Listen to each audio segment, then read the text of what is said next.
This is the White Coat Investor Podcast, Milestones to Millionaire, celebrating stories of success along the journey to financial freedom.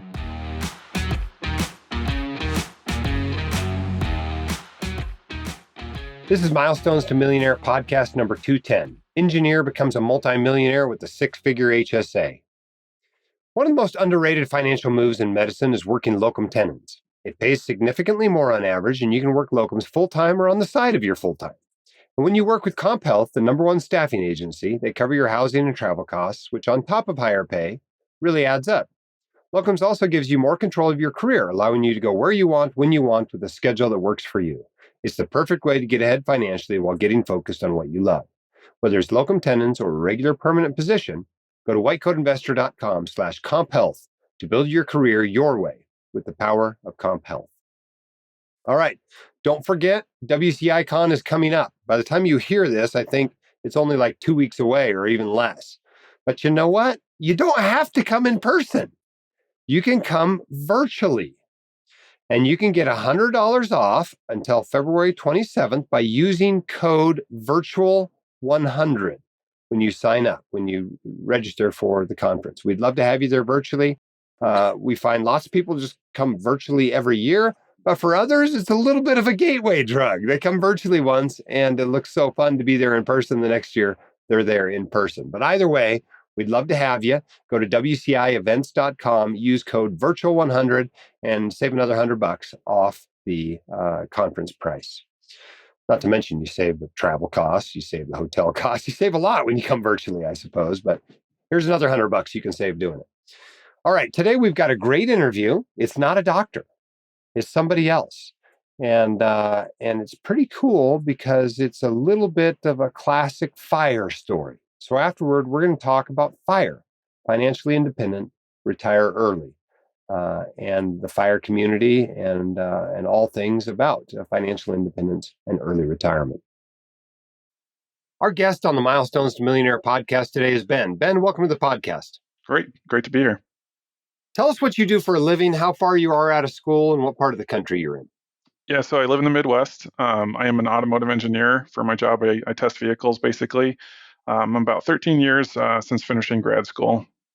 Very cool. And this is a master's, this is a PhD? Yeah, I got my master's degree because when I graduated, the market wasn't so great. And so hanging out in grad school turned out to be really beneficial. And then I've been working at the same company ever since I graduated.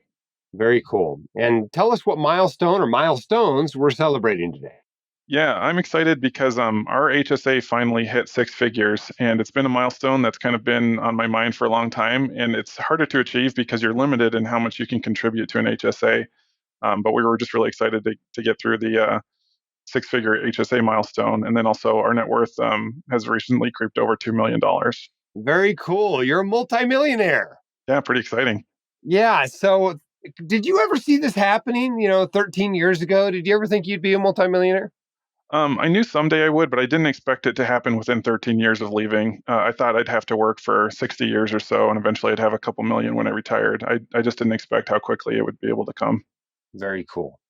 Well, let's talk for a few minutes about the HSA. I also have a six-figure HSA. We basically, ever since I got out of the military, I've been using a high-deductible health plan and been eligible for an HSA and maxed it out every year and invested it aggressively and really didn't withdraw from it.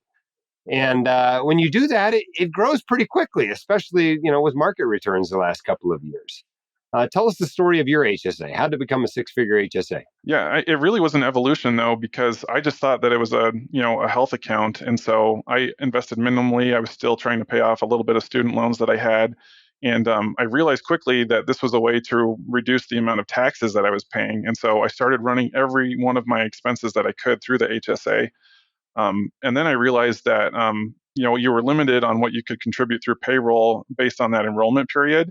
But I found out that you could contribute after tax if you wanted to, and then write that off on your taxes. So then I started to max it out, but I was still running all my expenses through it. And then I got the idea that you had presented where, if you save up this nest egg, it creates a snowball, and you can basically let that money continue to grow and live off of the inertia of that. And so that's when we decided to cut all spending on it. And I basically have 10 years of receipts inside my filing cabinet, which I can pull out at any time. And actually, that really enabled me to do something else, which was to really reduce the amount of money that I had cash on hand for an emergency fund. And instead of taking that money and just leaving it in a high yield savings account, I actually put that into a brokerage account because I know that at home I have a stack of 10 years of receipts that I can pull out at any time for my emergency fund should I need it. Yeah. Well, have you added them up? Much do you have in receipts after 10 years? It's not that much. We've been pretty fortunate. There's probably like $20,000, I guess, that we could submit at any time. So we do have a little bit of more of an emergency fund, but it's certainly helpful to know that that's available. Yeah, it's very cool. And sometimes people forget that you can get into these accounts for a lot of different reasons. There's a bunch of exceptions to get into retirement accounts before age 59 and a half. And of course, any receipts or expenses you have start making HSA money accessible even before age 65 or without a new healthcare expense. So very cool. Right. So 10 years you've been eligible to contribute to it. Yep. And how many of those years do you think you maxed it out? I would say every one of them. Maybe like the first two, or I didn't, but after that I did. Okay, so that's $5,500, $6,000, $7,000, $8,000 or so you put in there every year. And what have you invested it in? Just S&P 500 index funds. Pretty boring. Well, that was a fortunate decision for the last 10 years, wasn't it? Yep. Very cool. Mine's in essentially the same thing, a total stock market index fund, which is almost identical performance over that time period, and that certainly helped it grow without a doubt. Okay, well, that's awesome, and obviously a significant part of your net worth. But you're a multimillionaire. You're doing a whole bunch of things right. Let's talk about your income. What's your income averaged over the last 13 years? Well, right out of grad school, it was about $75K, and then my wife and I have both been working recently, but originally she just stayed at home, and so our household income has fluctuated from that 75 up to about 220. Okay. So never knocking, the top off the stadium by any means. For most of the people listening to this, that sounds like a very reasonable income to make 220. And yet, despite only making 75 to 220, you have become a multimillionaire in just 13 years, which is incredibly impressive. I assume you save quite a bit of your money. Yeah. Do you have any idea how much? Yeah, we have a goal to have at least a 50% savings rate. 50% of gross or of net? Of net. Mm-hmm. Okay. So still, that's probably something like 40% of gross? Yeah. Yep. And we've been able to go over that several years, especially early on before I had learned a lot about like financial independence. We had maybe too much in our savings. So some of those years to reduce the savings, we invested more. I think that rate has gone all the way up to 90% in some years. Wow. So this is clearly important to you. Yeah. To become financially independent relatively early. Why is it important to you? Well, I just want to be able to do whatever I want and not have to be having the stress of knowing that I have to work for an employer, and being able to have the flexibility to continue to work if I want to, which is likely going to happen because, testing cars is an amazing job and it's a lot of fun. But I wanted to be able to have that freedom to be able to make that choice and volunteer if I wanted to instead. Very cool. At some point, there was a conversation with your spouse where you guys decided you were going to save, a whole bunch of money that you could be spending and still be financially secure. Tell us about that conversation. Yeah, I think that we both kind of had a frugal background growing up, and that helped a lot. And my wife helps balance that too because she helps us to make sure that we're spending and using that money for a good cause to make memories and have vacations and do things like that. We also, just because I'm an engineer, I tend to like to optimize stuff. So we like to use like credit card rewards and points, and just try to be really efficient in the way that we do it. And so even for the groceries that we do, we just try to lean towards a little bit of optimization and not let it inconvenience us too much. But really, I feel like that's one of the huge enablers that we've had with my wife and I is we just try to optimize. And that aggregation of all those marginal little gains really does add up.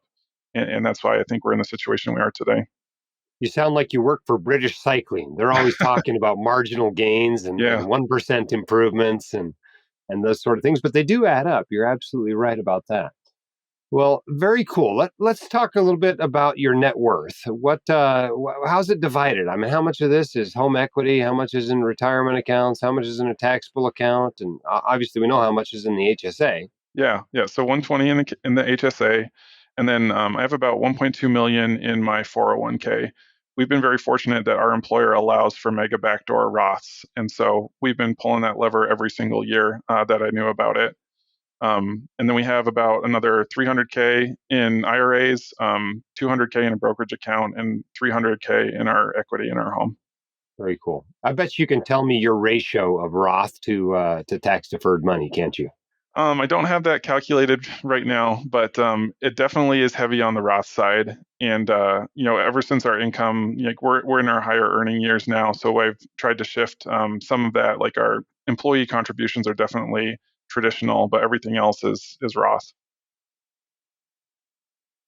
All right. There are people out there that maybe they're not docs. Maybe they're making an income of 75,000. Right? I mean, not that there aren't docs making that. Right? That's about what residents are making these days: 65, 70, maybe 75,000. They want to do what you've done. They want to have this financial success. They want to have these, uh, you know, this sort of freedom that you now enjoy by mid-career. What advice do you have for them? I think that the best thing to do is to get started. When I was in grad school, actually, I audited a personal finance class, and the instructor told me that in order to audit his class, I would have to create a financial plan, which was a ton of work. And he said that if I didn't do that, I would have to buy mint brownies for the entire class. And as a starving college student, I was not going to fork over that kind of money. Better to And make a financial plan than make brownies for oh sure. yeah, I am not gonna do brownies for the class, and so I was forced to create this financial plan, and in so doing, it helped me get off the couch, so to say, and to actually get my hands dirty. And then that financial plan created a passion for me to learn more about it, and then also to make the calculations and figure out what I would need to do and how I wanted to invest things and how to make sure that my estate was taken care of. And so I personally believe that financial plan has saved me millions of dollars, and those brownies are $1 million brownies at this point. And I definitely am glad that I chose to write the plan instead of buy the brownies. Give us a sense of what your lifestyle looks like. You mentioned you live in the Midwest, so presumably a relatively low cost of living. But tell us what you drive, and what vacation looks like for you, what sort of a house you live in, etc. Yeah. So we were fortunate that when we graduated, it was at the bottom of the housing market in the Midwest, and so we got our house for pretty inexpensively. But we live in a typical middle class neighborhood for vacations. We still travel. We love to go to Puerto Rico, and we love to go out west to visit family that's out there. But typical 9 to 5 job. For work, actually, I drive test vehicles every day. So every day is a different car and potentially. mostly electric, I understand. Yeah, mostly Yeah, electric. so you've got a fast car. Yep, yep. And so yeah, pretty typical 9 to 5 job for the most part. Very cool. All right. If we had your spouse on this call with us, how would she describe your financial habits?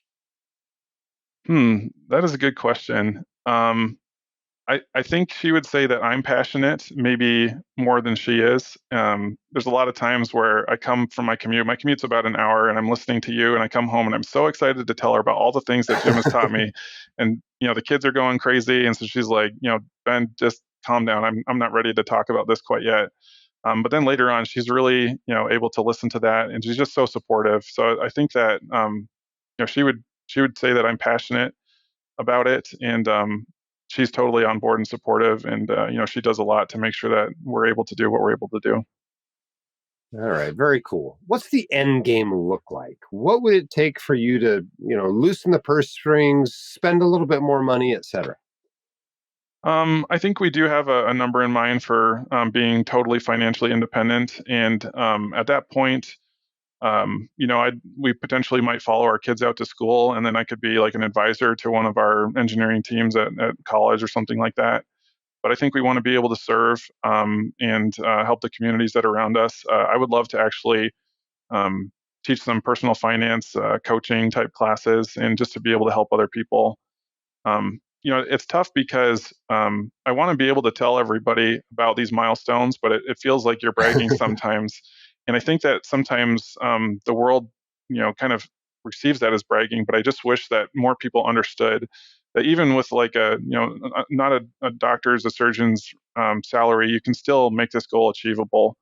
And Yeah. we were able to do it in 13 years. And even if it takes you 15 to 20, that's a much faster trajectory than most people think is possible.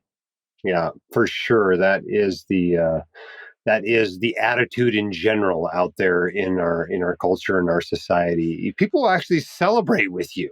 You know, your milestones, your net worth. Lots of bloggers have published their net worth as they go along, until you get to about seven figures. And then nobody's celebrating with you anymore, and envy rears its ugly head. And that's kind of a truism that I've noticed over the years. Well, very cool. This is pretty exciting. I mean, you talk about a number where you're financially independent. That number is not much higher than where you are, given what you're spending and what you have. Yeah. So you will be there very quickly, I suspect, barring a massive market meltdown. And so I suspect that's your next milestone. Yes? Is that what Yep. your next goal is? Yep, absolutely. Very cool. Well, congratulations to you, Ben, on your success. It's well earned. You've been working hard for 13 years and obviously paying attention to all this stuff, and it's paid off. And you should be proud of yourself. And we're grateful for you for coming on this podcast and using it to inspire others to do the same. Thank you so much. Yeah, great. Thanks, Jim. You've been a huge part of that, and so grateful for all the work that you do to give us the tips and tricks and the assets that we need to be able to make this happen. Thanks so much. We appreciate your kind words. All right. I hope you enjoyed that interview as much as I did. Ben's a classic example of a fire person, right? Figured out financial independence or financial literacy early, right? He took a class in college that forced him to make a financial plan. And there's nothing quite like starting at the beginning, right? If you become financially literate at the beginning and start applying all this stuff very early in your career, it's amazing what can happen. Now, I wouldn't say I was financially literate right at the beginning, but certainly by the time I was midway through residency, I was. And so when I became an attending, we hit the ground running, right? We had a high savings rate. We were investing intelligently. We were checking the important boxes when it comes to our financial plan. And it all worked out very well. We became millionaires about 7 years out of residency, multimillionaires a few years later, and we ended up becoming financially independent at about 43 years old. I was 43. Katie's younger than I am. And that's pretty cool because it gives you independence. It gives you financial freedom. It gives you the ability to choose what you want to do with your life without having to pay attention to the financial ramifications. And everybody chooses something different when that happens, right? And your why matters because, as you can see, to get there and get there quickly, if you don't just become very fortunate and happen to have start a company that really takes off like we did, it takes a lot of discipline. It's a lot of discipline for money that you could spend, but instead, in order to become financially independent early, you have to save. You need a big fat savings rate. I tell people to save 20% of their gross income for retirement. More if you're saving for other goals like a second house or college savings or something like that. That's not for financially independent retire early. That's not to be financially independent at 40 or 45. That's to be financially independent at the end of your career. If you want to be done financially by mid-career, you got to save more than 20%. That's not quite enough. And in fact, your savings rate is actually the most significant number in that calculation. The more you save, the sooner you're financially independent. That's just the way it works. As Ben mentioned, he saved 1 year like 90% of his net income, right? And that's hard for a lot of us to do. It's particularly challenging if you live in a high cost of living area and if you pay more in tax than Ben likely does, right? If you're making 3 or 4 or $100,000 a year, you're not going to save, anywhere close to 90% of your gross income. I can tell you that, because 20, 25, 30, 35% of it's going to be going to taxes. Maybe you can get to 90% of your net income, but that's tough in a high cost of living area. But anyway, what can you do with financial independence? Well, you can make these decisions without thinking about the financial consequences. Let me give you an example of this. I'm going to brag on Katie for a minute. Maybe she'll listen to this episode. Maybe she won't. Katie's on the school board. She ran for election this fall while I was busy getting my head right after falling off a mountain. She was campaigning. We had a gazillion campaign signs in our garage, and they're put up all over the neighborhood. And she's off seeing people and at these meet the candidate nights. And anyway, she got elected. And that's something that you can do when you're financially independent. You have time to go pursue something like that. Now, it's technically a paid job. I think it pays something like $13,000 a year. It also qualifies us for health insurance. But she turned both of those down. She's actually doing this for free, just like she was volunteering in the schools, on the school community councils and the PTAs and all that sort of stuff. She's doing this essentially as a volunteer thing as well. And a lot of people don't have that option. They don't have that option in their mid-40s. They don't have that option even in their mid-50s. Why not? Because they need to be working. They need to be earning. And they need to be earning more than $13,000 a year. But financial independence gives you options like that. And that's the really cool thing about it. All right, so how does this work? You want to be financially independent? You want to do it as fast as you can? Well, the key is to have a plan and follow the plan, just like it is anything else. Now, the sooner you get started earning, the better. That's why you hear about all these people in the tech world that are in the FIRE community, right? Become financially independent by 32. Well, a lot of us weren't even out of training at 32, right? This doesn't translate very well to the life of a doctor. But if you come out of college at 22 or 23, get a tech job paying six figures, save $80,000 a year for the next 8 or 10 years, yeah, you become financially independent. It's pretty amazing. The doctor version of that is likely coming out of your training in your early 30s, knocking out your student loans within a couple of years, saving some big chunk of your income, 40, 50% of your net income, perhaps. And there you'll be 10 years from then, you'll be financially independent, right? What do you do with the money? Well, you stuff it into retirement accounts. You invest it in taxable, because most people saving that much don't have enough retirement account space to put it all in there. So you end up with a big taxable account as well. And you invest it in some reasonable mix of low cost, broadly diversified index funds. Probably need to be relatively aggressive in the beginning, mostly in stocks, things like a total stock market fund, a total international stock market fund, maybe a little bit in a bond fund, a muni bond fund, if that's appropriate for you and you're having to do it in a taxable account, those sorts of things. I run into people as well who pick up a second gig, a lifestyle job, whatever you want to call it, of direct real estate investing, right? They go out and they start buying some properties. They buy a new property every year. And after 8 years, they've got 8 properties, and a bunch of them are partially paid off, and they're all cash flowing. And all of a sudden, when you look at that income, in addition to what they have saved, they're financially independent. So there's lots of different ways you can do this investment-wise, but the key is you've got to have the money to invest. And the way you do that is just by having a really high savings rate. It's probably higher than 20% of gross. It's probably something more like 40% or even 50% of gross, right? So if you're paying 25% of your money in taxes and you're living on 25% of it, well, that gives you 50% that you can save. And if you do that for a decade or so, you're going to have a lot of money. That's the way it works. I got an email the other day from a surgeon, and I can't even remember what the question the surgeon was asking is, but this surgeon had provided enough other information that I made an additional comment and said, hey, I think the surgeon was about 4 years out of training and had about $120,000 saved up for retirement. And I know what surgeons make, right? Even the average general surgeon, something like $350,000, $400,000, $450,000 a year, something like that. Well, if you're saving 20% of that, by the time you're 4 years out, you probably ought to have something more like, $300,000, $400,000, $500,000. And this doc was sitting there with 120. And so I made a comment about the importance of maybe bumping up that savings rate a little bit more. And I don't think that situation is uncommon at all among doctors. I think a lot of doctors, they come out and all of a sudden now they've got to make their student loan payments, and they just bought that big house they deserve because they spent so long in school, 8 years in school and 5 years in residency and maybe a year in a fellowship after that. They've been deferring gratification for so long. They want that nice house now. They got a couple of payments on a Tesla. You got to have a Tesla and you got to have a nice truck and a boat to go with it. And all of a sudden, that savings rate gets so low that it's not only not going to get you to fire by mid-career, but it might not get you to financial independence by the time you hit normal retirement age in your mid or late 60s.